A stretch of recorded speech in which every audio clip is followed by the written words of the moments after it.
Hello everyone and welcome back to the Cyclocross Social Podcast. Today we're going to talk about already the 12th round of the UCI Worldcup 2021-2022 season, and it took place in Dendermonde. With me here to discuss that are Twan and Issam. Hello. Hey everybody. Once again, thank you two for being here on Boxing Day to talk about the race in Dendermonde. We saw that Mathieu van der Poel was making his return to cyclocross. It was long anticipated. Issam will tell us how that went. Yeah, indeed. Van der Poel finally back at the start 1 week later than he would have wanted, I would say. At the start, we had Toon Aert with a very good start. Van Aert was a little bit struggling there, but unlike Van Aert, Van der Poel had a blistering first lap and was in no time with the first three. Van Aert later joined the two in front, and then we had the three strongest guys, to be honest, in the front.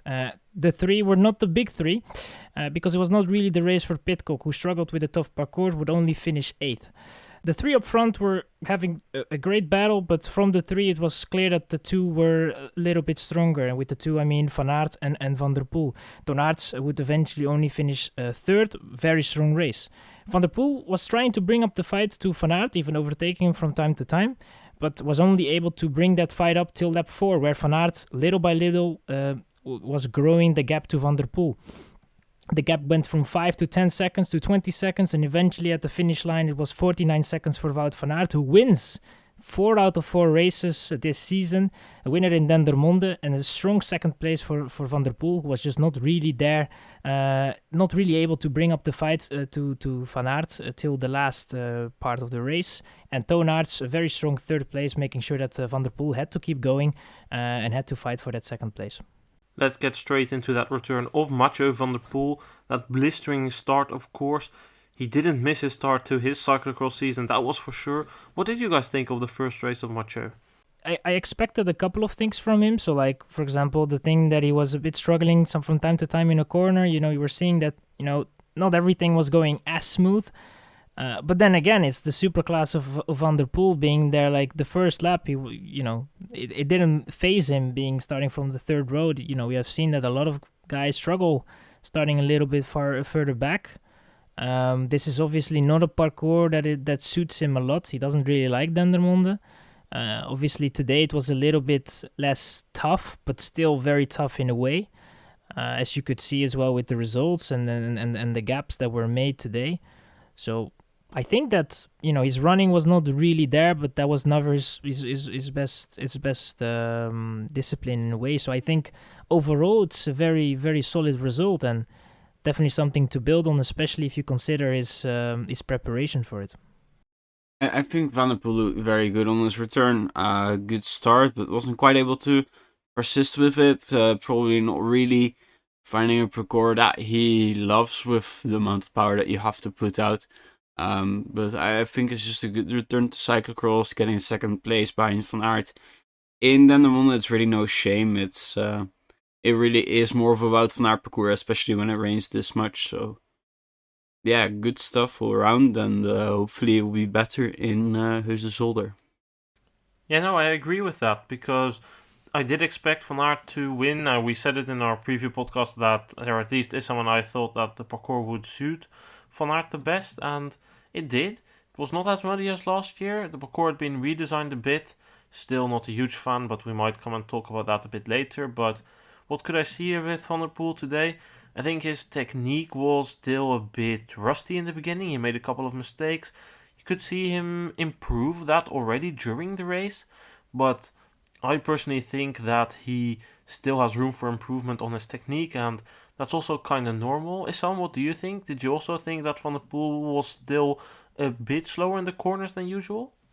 Yeah, I mean, in the beginning it was quite noticeable that he was struggling from time to time, especially there's that weird descent where you go to the right a little bit, lose all the momentum, where Van Aert actually was just jumping off his bike and did that part a bit running, and then he would jump on his bike halfway through to make sure he wouldn't make a mistake. But I think, those kind of things would suit Van der Poel a little bit more, but there he was struggling from time to time. So yeah, there were small off-cambers as well, where you could just see that Van der Poel was just not really feeling it, and that is just coming with a couple of races. That is not something to worry about. And you could see in a lot of corners and a lot of technical sections, again, the class of Van der Poel. So it was was a bit up and down, not really consistent, but that's normal because this is his first race of the season, so we shouldn't be too harsh and too critical about it.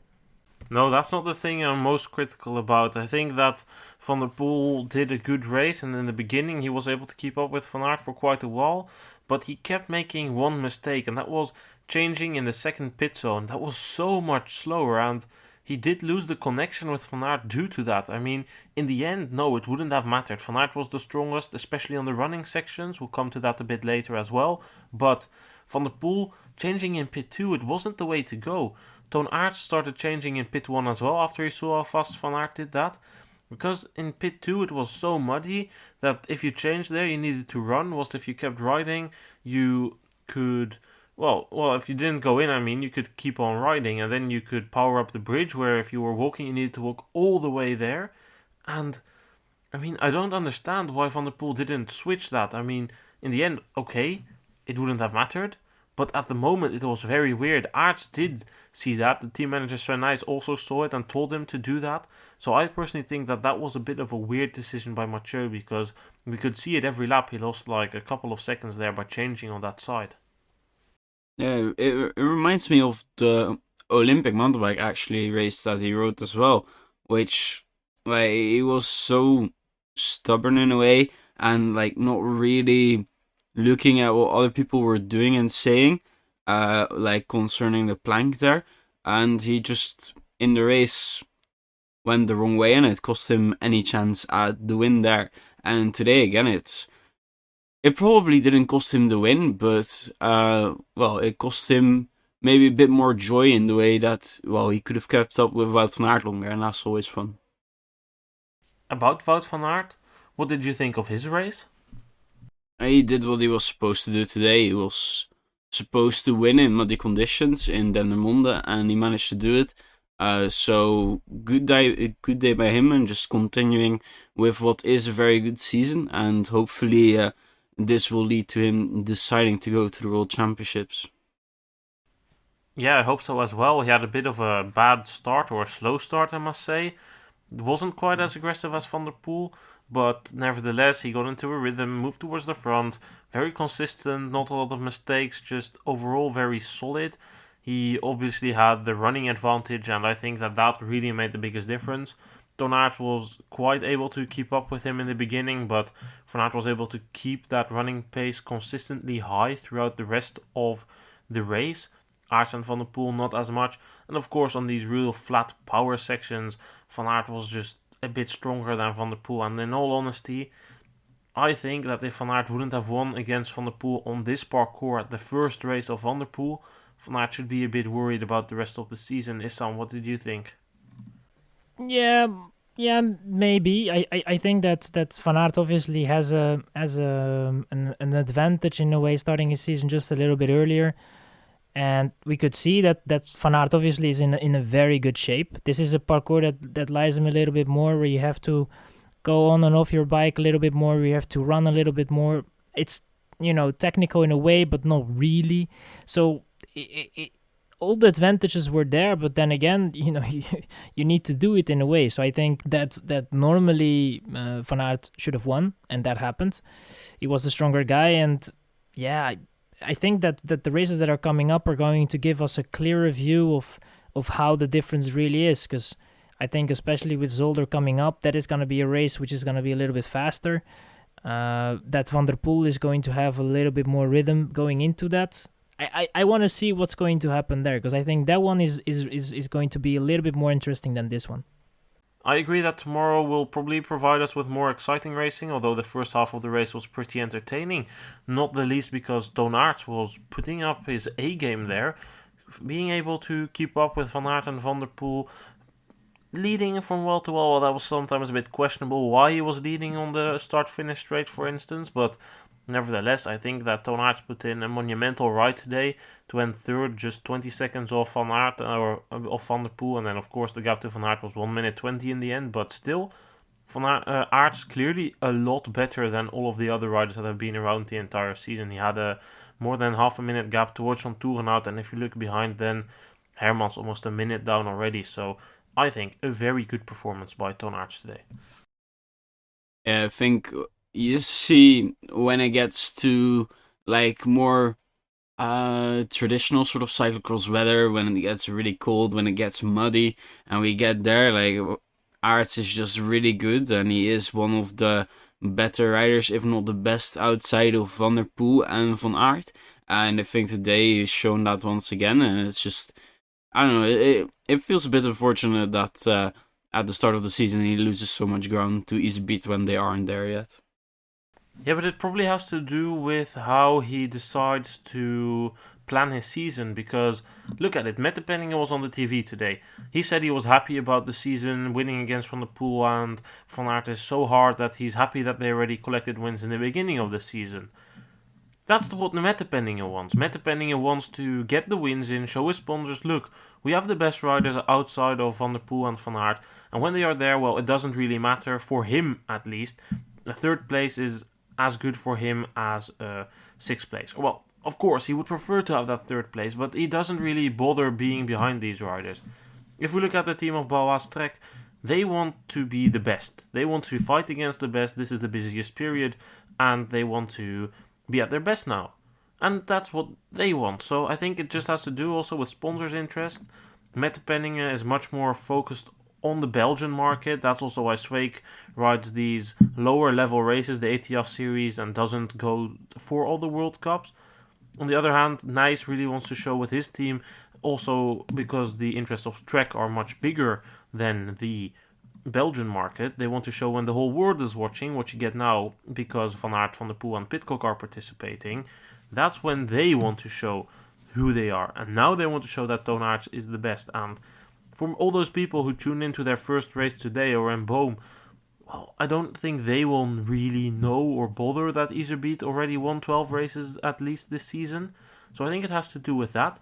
But yeah, Toon Aert's putting in a very strong performance today, and I look forward to see what he can do, because in all honesty, these cold weather conditions should also favor him more than the more dry conditions that we've had earlier this season. Yeah, I think also if you look to the year before, he was also third there, and this is a parcours that suits him a little bit, and it's not really a parcours that we see that often in the current cyclocross calendar in a way. I mean, it doesn't really have the climbing characteristics that for example Namur has. It's it's not really something like we see in Loonhout, for example. It doesn't really have the things in a way, but then again, it's also very nice to watch from time to time to watch something else. And I guess the parcours is a very odd one. I think you guys disagree a little bit more with that you don't think that this parcours is something for the World Cup, but I think personally that it's that is a very hard parcours in a way, because with the running and with the dismounting of your bike, some off cambers which were a bit odd in a way, it made it a bit difficult. But I think overall the parcours is okay, I think. I just want to add to that, like, it's an okay parcours. I don't love seeing it in the World Cup. I think it's just not quite there, and it's certainly not deserving of what probably is the second best day of the season for cyclocross, calendar-wise, which is besides the World Cup. I'm not the biggest fan of that parcours either. I mean, sure, it's an improvement compared to last year, and I respect the effort that Jurgen Mette Penninger put in to organize without spectators, but it's just not my thing. I mean, it's just a plain grassland, and then they artificially created a bunch of hills, and they now also made this sand downhill, which I wasn't a fan of because it was pretty dangerous, and it was very weird, very atypical, the parcours itself. Not my thing. I don't think this is a parcours that should be in the World Cup, especially after what we saw last year, because that was more field running than riding. But once again, improvements have been made. They have a 5-year deal, not necessarily for the World Cup, but with a venue, so I guess we'll be crossing here in the near future. We'll have to deal with it, and then I can just hope that they will make improvements like they did this year in next year as well, and that we eventually will have a new parcours. But once again, these artificially constructed parcourses are not my thing. I prefer the natural obstacles that they have on most parcourses. Let's look at our entire top 10. We had that win of Wout van Aert ahead of Mathieu van der Poel and Toon Aert. Just out of the podium, we find Michael Vanthournhout ahead of Quinten Hermans, Corné van Kessel, Laurens Schweig. In 8th place, we find Tom Pidcock ahead of Elie Iserbyt and Lars van der Haar, rounds off the top 10. I would like to say the performance of Michael Vanthournhout is once again a very good one. What do you guys make of this 4th place of Vanthournhout? Yeah, I think personally that this was the highest achievable in a way. I think that, especially on such a parcours, that Toon Aert has a little bit the edge over him, and obviously the two up front, I wasn't really expecting that he would bring up the fight there. I mean, maybe to Van der Poel, but not to Van Aert. And, in the end, I think he was riding almost the entire race in position 4, so he knew what he was supposed to do, and he eventually got that 4th place home. So I think overall just a very solid result, and I'm looking forward to races that suit him a little bit more, because I think that the shape is there for him, and if he can extend that a little bit, we will see some good races from Vanthournhout. I think Vanthournhout is secretly been having quite a good season, quite steady, just going with it. A few, like 1 or 2 bad races, but it's been really good. Like, it's just been solid the whole year, and coming out of the victory in Namur surely gave him a lot of confidence, and another good result here today in Dendermonde. I mean, the beginning of his season wasn't spectacular, but we're also not used to a lot of spectacular things by Vanthournhout. He's always consistent, and he certainly continued that. I do think he is a bit better now than he was earlier this season, but yeah, overall he's having a pretty solid season once again. He beats Quinten Hermans, who's having another solid performance this season, just like Vanthournhout, always consistently up there. Hermans got his win in Fayetteville, Vanthournhout got it in Namur. Pretty similar season for the both of two. Hermans hasn't finished outside of the top 10 this season except in Boom, which is quite a crazy stat if you think about it. If we look a bit further down, we see 6th place by Corné van Kessel. He came back from quite far in the field. I think he also put in a solid ride to end 6th here today in such a big field. Yeah, Van Kessel usually stronger on this type of cross where it gets really muddy, and taking advantage of it. Really nice position for him. And really capitalizing on an opportunity. A bit further down in the top 10, we see a couple of disappointing names. Once again, Laurens Schweig 7th, not great, but we've talked about him quite a lot this season, and I don't think there's much to say. It just doesn't look to be the season of Laurens Schweig, and that can have to do with the fact that he became a dad earlier this season. It can cost a lot of energy, and it might shift his priorities a bit towards that, which obviously makes sense. So let's not roast Laurens Schweig here. Let's also not roast Tom Pidcock, but let's talk about him. 8th place of Pidcock. What do you guys think of that?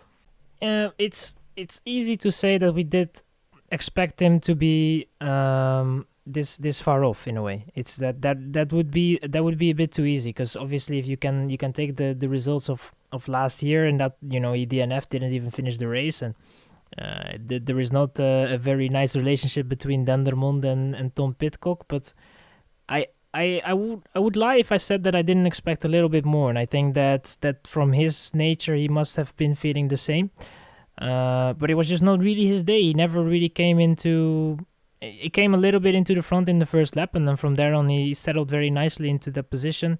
I don't really know if he had some issues or something, but 3 minutes behind means that it was just not really his day, and I think that that's for the part that is explainable, obviously, with this this is nature of what he likes a little bit more. I think he is more a guy that goes way better on a climbing course in a way. I think his running is okay, but it's just more the running and then going back on your bike and putting all those efforts in. That's it suits some, but it can suit others a little bit less, and I think that is just the case with Pidcock.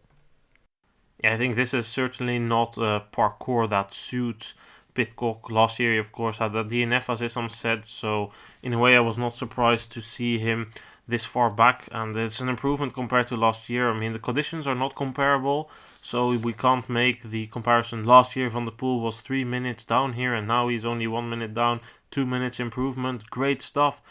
We also can't say Pidcock last year outside of the 20 DNF, now 8th. Very great stuff. I do think Pidcock was not great today. He should have been able to end ahead of Van Kessel if he was great today. But this parcours is all about putting down the big watts, and Pidcock is a tiny guy, so that doesn't really suit him. So I think overall 8th, not great. not terrible, just something he can live with. And I think when we come to Loonhout, maybe that should be something that suits him more, because Pidcock is, of course, a very technical guy. However, this immediately leads to some critique again about, for instance, our poster which we made, the Adventures one. Why did we put Pidcock on? Well, I will explain us briefly. Issam, you made it for us. You can also add a bit on that. The reason we made it is because Pidcock was improving his performances last week. He is, in my opinion, close to the level of Aerts and Vanthournhout, ahead only just a bit inconsistent in his performances.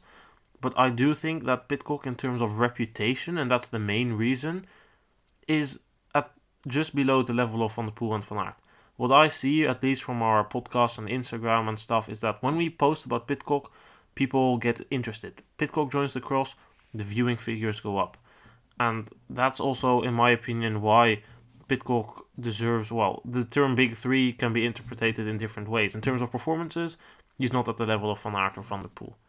But in terms of an entourage that he gets towards the races, especially from outside the Netherlands and Belgium, Pidcock does good. He's quite popular in the USA and obviously very popular in the UK. So that's why at least we are talking a bit about a big three. In terms of performances, in my opinion, not that much. In terms of potential and talent and just talent in general and stuff, then I do think that Pidcock should be considered to be a very big name for cross, and we should be lucky that he's doing cross, in my opinion.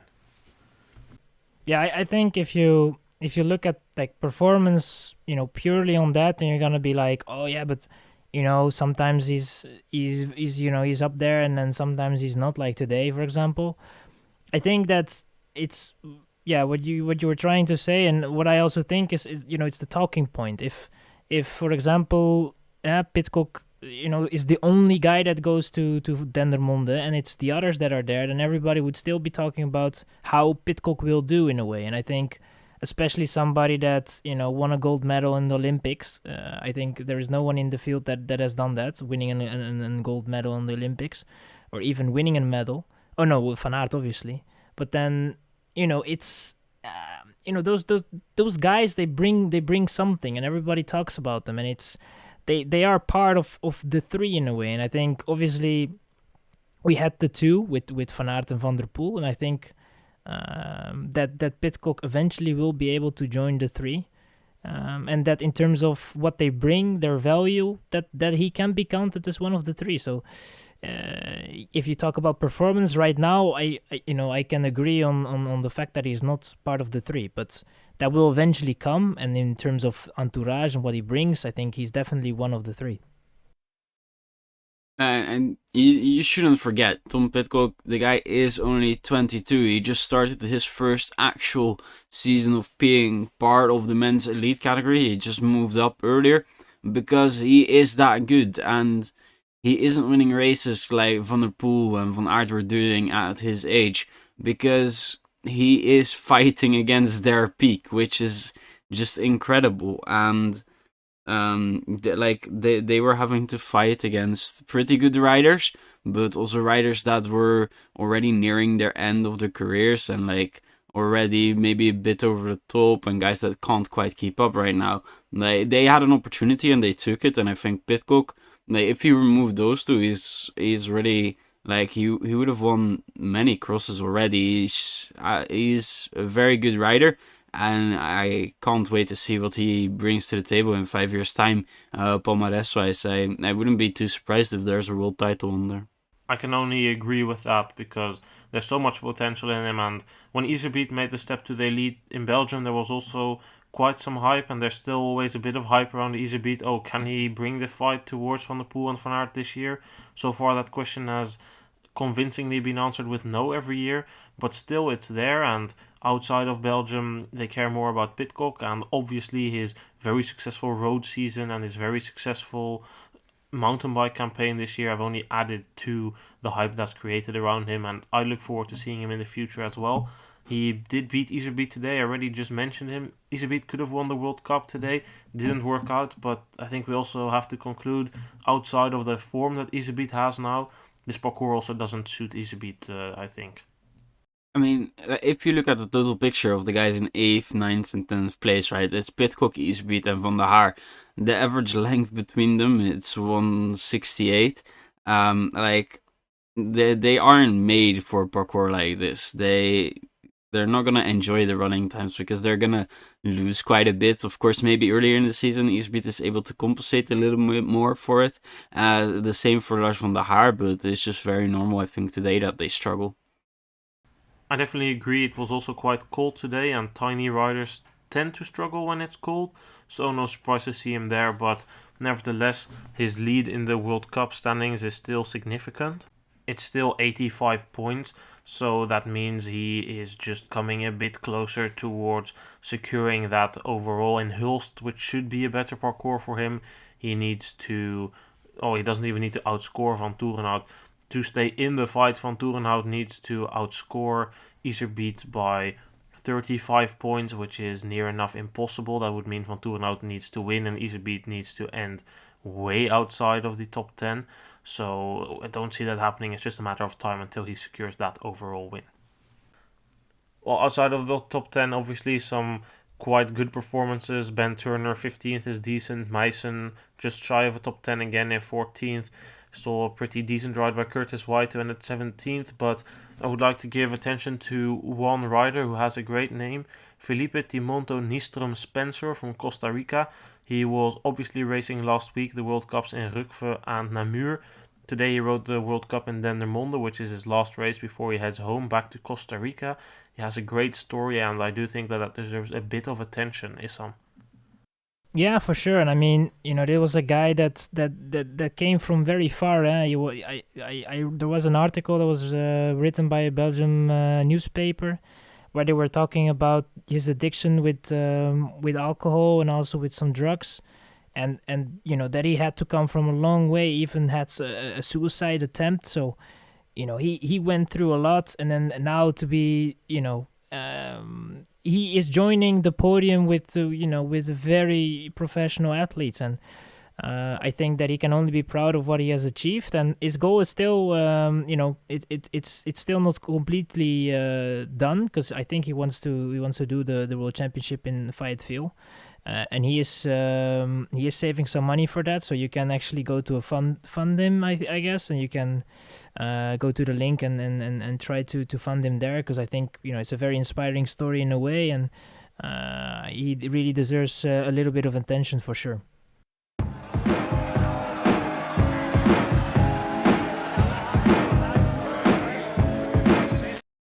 Let's then talk about our women's race. That was a pretty strange one, and Twan will tell us what was so strange about that race.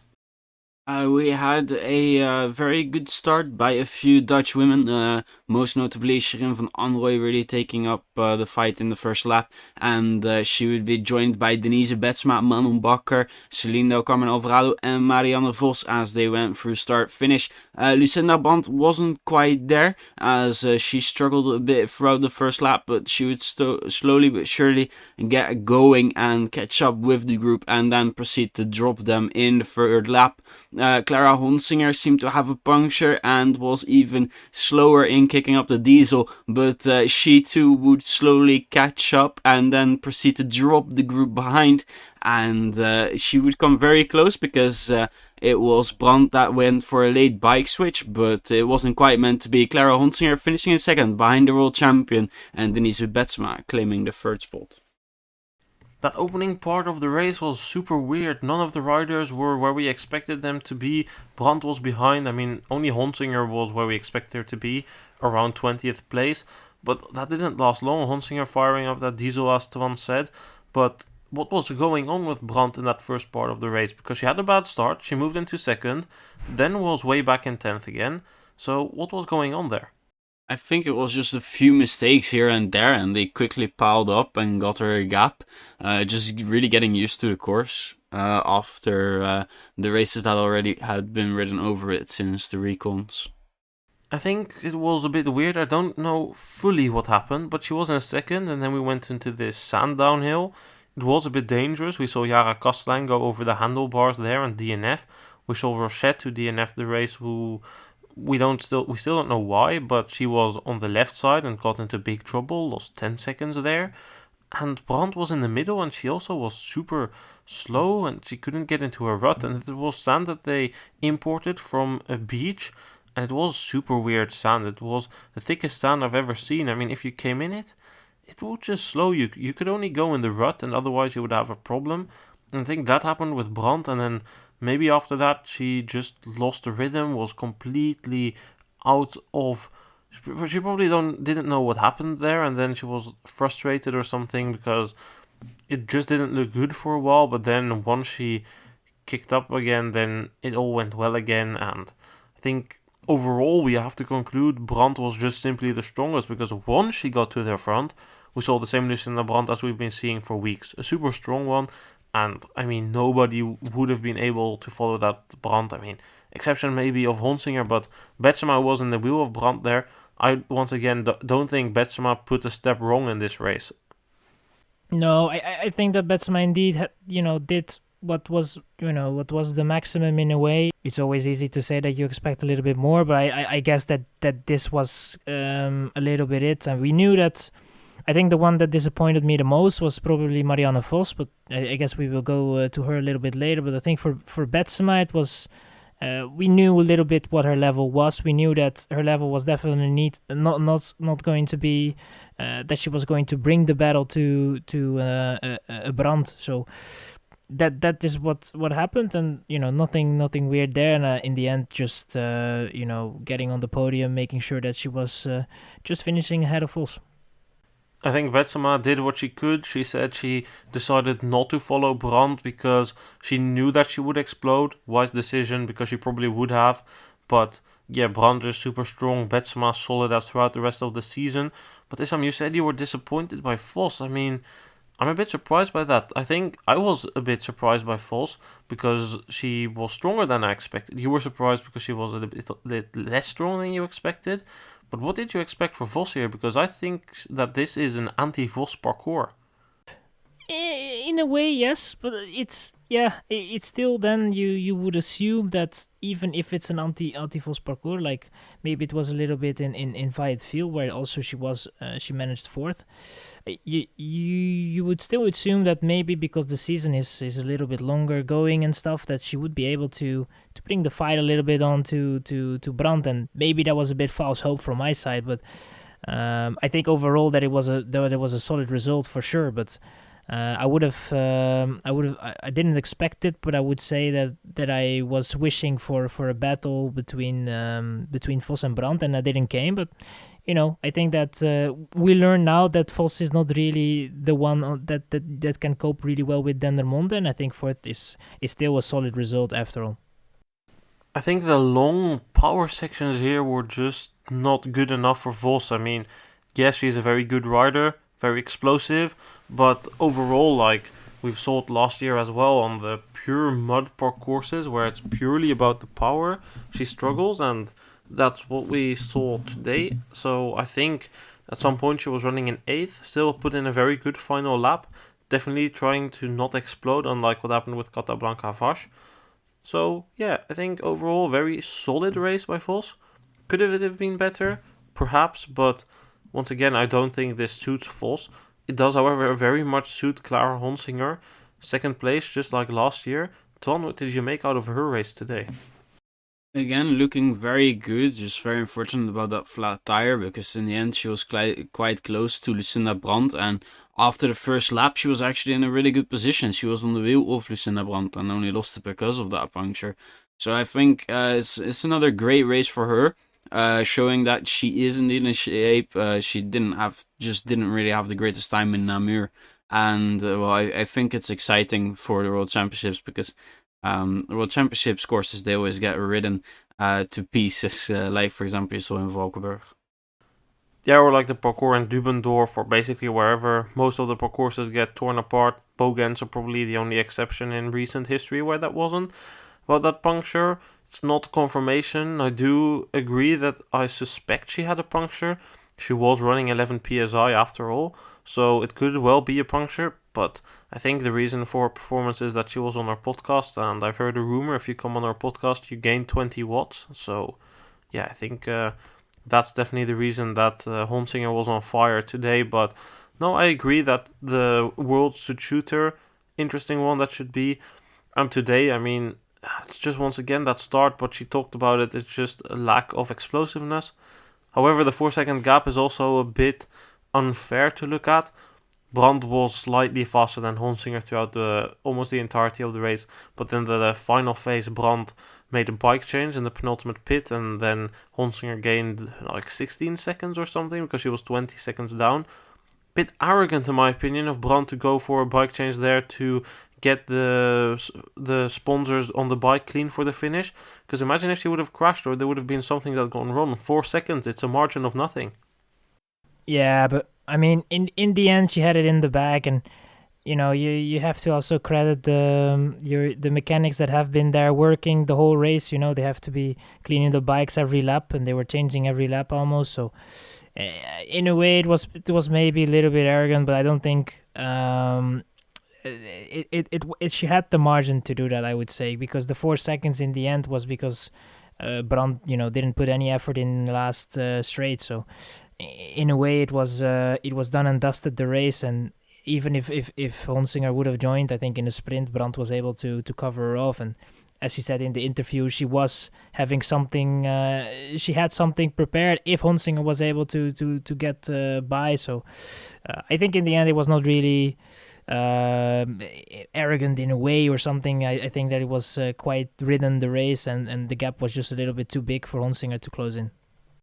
Okay, maybe arrogant was not the right word, but I think it was too risky. I wouldn't have done it because, yes, she would have outsprinted Honsinger, but then again, what if she does crash? If you have 20 seconds, you can still win. If you don't have 20 seconds, you don't win, most likely, with this gap. But nevertheless, it did look in the back then, but Honsinger came still relatively close there, so that was still something in the end of the race, but nothing too crazy. I think we should look at our entire top 10.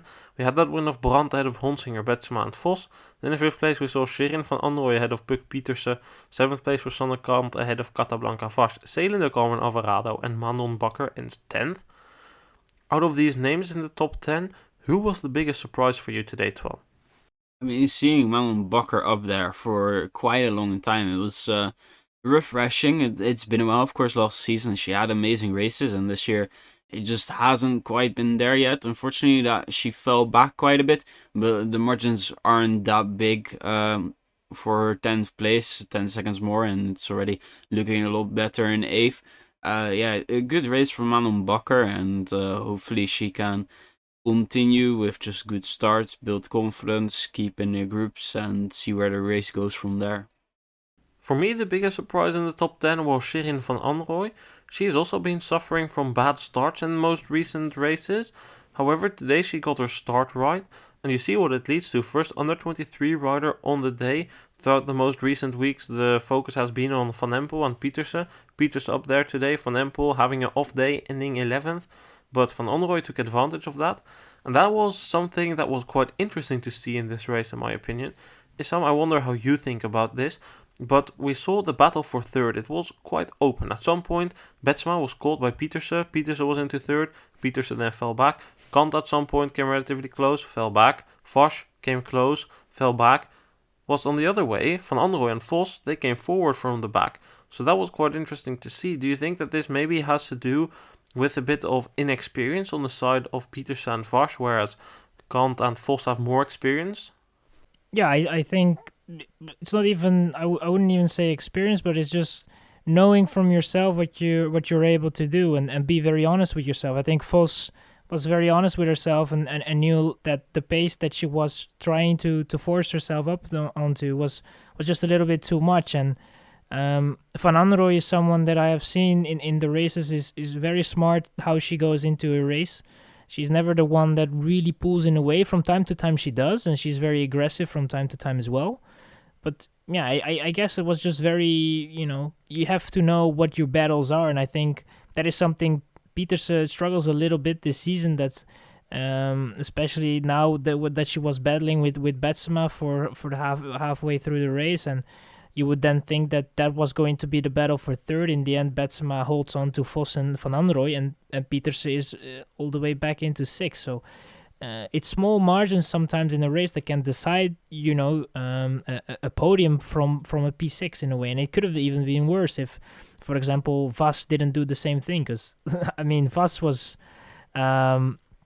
I think it was lap, what would it be? I think 3 or 4, and it was like on the straight on the finish line, and she made a sprint that was... It was like there was a finish or something. I was like, maybe there's a bonus or there's some money that you can grab if you finish in P3 or something. But it was a serious sprint, and I like that in a way, the way she was riding. But then I would be like, you already had a DNF in Namur. It's maybe a smarter decision to just take it a little bit easier. And I think that has to do with it has to do with time, with the age, and some it has to do with just how they ride in a way. And I think that will come with time, and that will come with the season and the seasons that are coming. And, every race is a lesson, and they can learn from them. Yeah, that sprint was, of course, when there was still a group. I think it was at the end of lap 2, and she wanted to get into a good position. She did have a bit of a slow approach, but then, from there on, from that sprint, she really lost it a bit again, her slow approach. I mean, I think she started off with knowing, Namur wasn't great, let's take it a bit easier, no exploding today. However, then she did eventually still explode, but it's a lot better than last week, so I think overall good performance by her. Solid performance by Sanne Cant as well. I think this is her season best result in a World Cup. 7th. It's probably the best that Cant can aim for these days on parcourses that suits her, but overall that's fine. Outside of the top 10, we would like to talk about Inger van der Heijden. Twan, recently we said that we were surprised by how well-rounded van der Heijden had gotten, now ending 14th. That's then again a bit of a disappointment. Yeah, I remember after Boom, it was very surprising to see her up there on the podium in second spot, and then today, I don't know. Of course, it's a different parcours, right? But there's still similarities to go, especially with how the weather was, and then it's gone again, and she's back there with Marion Norberg-Ribourol. I guess there's just inconsistencies with Inger van der Heijden. If you look at their season, good results follow bad results, and the other way around. Yeah, I mean, I guess that's just true about Van der Heijden. Not as consistent yet, but, well, there's also a form of the day, and you don't know. Some riders maybe celebrated Christmas more than others, but I would like to mention a bit of another name here in the top 20, Madigan Munro, ending 20th. Yes, you might think, it's only a 20th place, but sometimes you should look a bit further than just the first page of your result. And then we see Madigan Munro in 20th, second year under 23 from the States. Of course, had a tough season last year as first year under 23, still ended 11th at the Worlds. I think a 20th place is a decent performance by her, and I was pretty excited to see her do this well, or at least relative, because this season so far, it hasn't been this level. 44th in Rugve, 28th in Namur, now 20th, definitely an upwards trend, and I look forward to what she can do. I think this is definitely a contender for top 10 at the under 23 World Championships. Talking about North Americans, we talked about her earlier as well. Magli Rochette, DNF today. She woke up feeling a little bit ill today, really didn't have the power and struggled a little bit with breathing. On the good note, it isn't COVID, so she might be back racing sometime soon. Fingers crossed she's able to return to racing soon and it doesn't ruin the rest of her season, because she's had a great season. We'll now give some results of the youth categories. Cameron Mason won the under-23 race after recovering from a bad start. He had 40 seconds over Ronhaar in the end. Mees Hendrik stays leader by just 2 points as he ended third today. Some other interesting performances there was the Rijnkamp, who was slightly disappointing, ending 9th. Just ahead of Thibaut Nys, who has been improving slightly. Ben Chilton was, however, the name that really stood out to me. First year under-23, who ended 14th there. In the men's junior race, which took place before that, it was David Haverdings with another very dominant performance. He won the race over our own Nathan Smith by 45 seconds, and Victor van den Bergen ended third, 1 minute and 9 seconds down. No surprises in the junior women race. Zoe Bakstedt taking the win by almost 2 minutes over Leonie Bentveld, and the teammate of Zoe Bakstedt, Xaide van Sinai, ended third. What I did, however, really like was that there were 7 first year under 19, so first year juniors in the top 10. that's definitely going to be interesting. And especially these Czech women, they'd be so inspiring. I mean, Hanakova and Tlaskova, both first years, but their technique, that's just so fine. And you also have Yerbakova, who ended outside of the top 10, but I saw them in Namur. Their technique is so fine. And that brings me to a final point that I want to raise, and that I didn't mention it in the races before, but Puck Pieterse was the only one jumping the barriers today. None of the men did. Pieterse did. I mean, okay, the course did change a bit, but still, I think that was very cool to see. Well then, tomorrow it's time for Zolder. I think we should be in for a good race there, both on the men and the women's side. One of my favorite parcourses. Twan and Issam, thank you for being here today. Thanks for having me on. Yeah, thank you for hosting. And tomorrow we will be back with a new podcast, Busy Times, because then we're going to talk about the Super Prestige in Zolder. Thanks for listening. Goodbye.